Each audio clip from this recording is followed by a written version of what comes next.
लोहे का कांटी रहता था कि जब सिपाही उसको चाबुक मारे तो वो कांटी से, वो जो लोहे का बना हुआ था कांटा से उसका मांस और स्किन को भी उधेड़ देता था।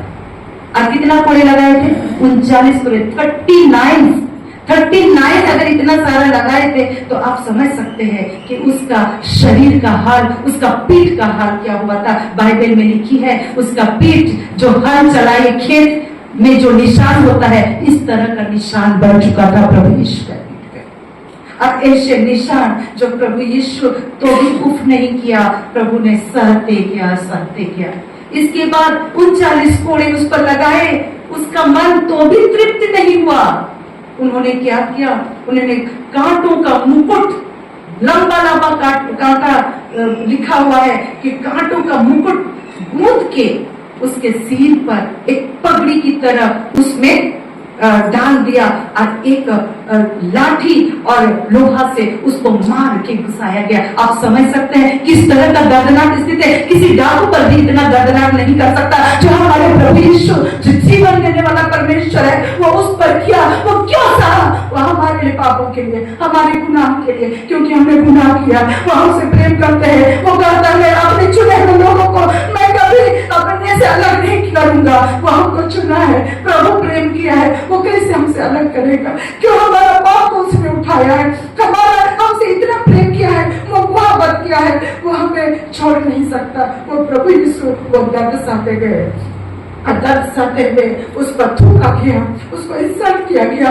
उसने क्या नहीं किया था, उस पर भलाई किया, लेकिन उस पर उसको इंसल्ट किया गया, उस पर थूका गया, उनका कपड़ा तक बांटा गया, उसको चीर किया गया और उस कपड़ा को भी बांट के उसको छितरा दिया करके कहा जाए, उसका लोटरी निकाल दिया, इसका मजाक उड़ाया। वो दर्द से गला रहा, वो हमारे पापों को उठाए हुए, उस भारी क्रूस को उठाए हुए वो करा रहा। लेकिन उन लोगों ने उस पर मजाक करते गया, उस पर हंसी करते गया। उन्होंने उससे कहा कि अगर तू परमेश्वर का पुत्र है तो अपने आप को बचा।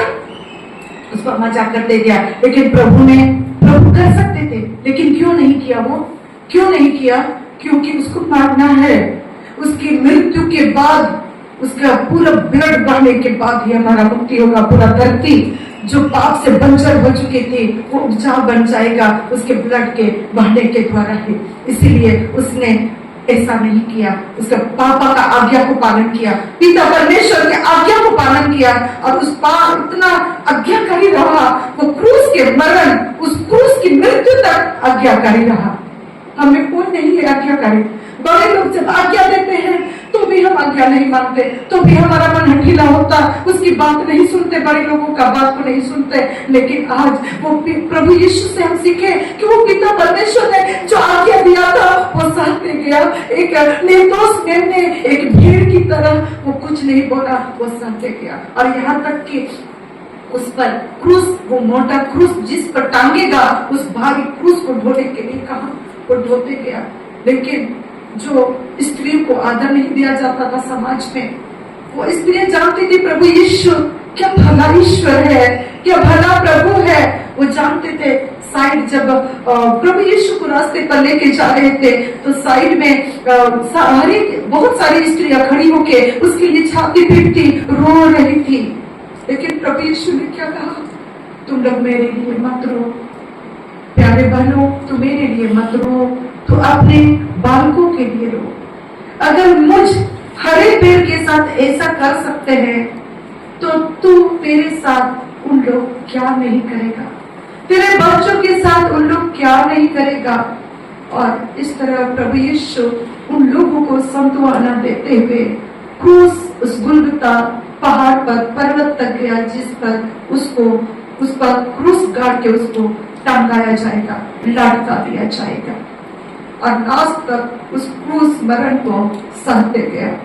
उसका दोनों हाथ फैला के वो उस क्रूस पर, दोनों हथेली पर वो उसको कांटे लगाया गया। वो कांटे लगाया गया। इतना दर्दनाक पीड़ा आप समझ सकते हैं कि हम लोग ज्यादा देर तक ऐसा करके नहीं रह सकते।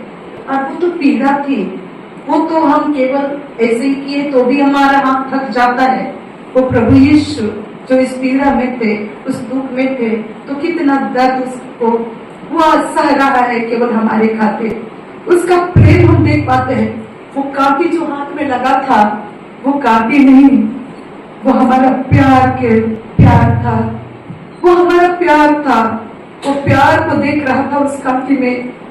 उस पैर को जब उस पर काफी ठोका जाता, वो हमारा प्यार को देख रहा था, हमको देख रहा था, हमारे हृदय को देख रहा था, हमारा किस तरह बुराई से पिराव करेंगे उसको देख रहा था।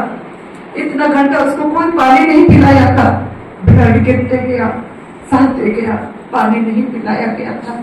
लेकिन लास्ट में जब क्रूस पर टंगा था प्रभु यीशु, उसने कहा मैं प्यासा हूं, और उसने एक प्यासे को पानी पिलाएंगे तो एक अच्छा पानी दे सकते हैं।